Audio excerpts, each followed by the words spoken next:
hip rotation and half kneeling position, and we're gonna do pails and rails here. So we're gonna set ourselves up. This will be what we look like when we are set up, how to set up into this position. Ideally you should know because we have done pails already, but we're gonna set ourselves up with the inside of our ankle against something immovable. So in my case, I'm using a weight and a squishy to make sure that my ankle does not get impaled onto that weight, but you can use a door frame or really anything else that you trust is not gonna move anywhere with the amount of force that you're gonna exert driving into that block, okay? We are going to set ourselves up by keeping our femur exactly where it is, and we're going to rotate our pelvis over the head of the femur. We're rotating the pelvis over top of it, so the femur itself is not gonna move anywhere, okay? Ideally use some things to support you, whether that's a wall or a dowel or multiple dowels. We're going to hit that end range where we cannot rotate any further, and you'll feel some sort of stretch somewhere in and around the hip. Ideally deep is best. Once we find that, we're gonna hang out here. We're gonna relax as much as we can. Ideally that stretch is maybe a 2, 3, 4 out of 10. And we're gonna chill here, breathe, try to melt into this for about 2 minutes. Once that 2 minutes has elapsed, we are then going to go into our PAIL. Just a PAIL, just to scan around to find the tissue that we want to work. So that's going to feel like we're using the tissue that was on stretch to contract, to drive our foot into this block.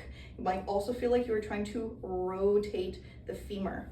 Okay, so we initially rotated the pelvis over top of the femur. Now we are trying to rotate as much as we can. Ooh, this direction now. Trying to rotate to get out of the stretch. We're trying to rotate the femur. So we're trying to drive our foot into that block. 5, 10, 15% maybe.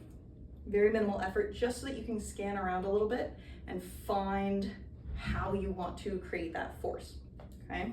Once you've found it, we're gonna go right into our PAIL, into our rail. So nice deep breaths, relax a little bit. Let's get ourselves set up. Core engaged, lower part of our body is gonna be engaged. We're gonna start by putting a little bit of effort into our PAIL, driving into that yoga block or any other block. Driving into it, building yourself up to your greatest and safest effort, whatever level that might be. We're gonna build ourselves up. We're gonna hang out there until we fatigue. So if you have built yourself up, your effort level comes up to here, you're like, this is the greatest I can do, great. Hang out there. When you start to feel that strength drop off and it starts to dip, then we're gonna go right into our rail.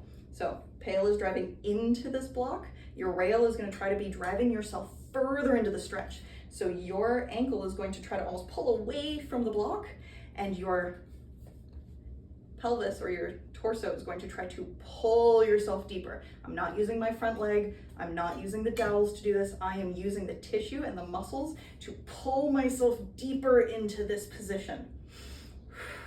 We're gonna hold that for about 5, 10 seconds, and then we're gonna relax into this new range.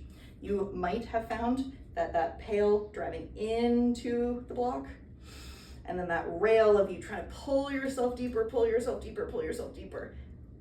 When you relax, you should relax into this new range. We don't want to relax and come back out to where we were before. You just earned that range. Stay there. You want it, let's keep it.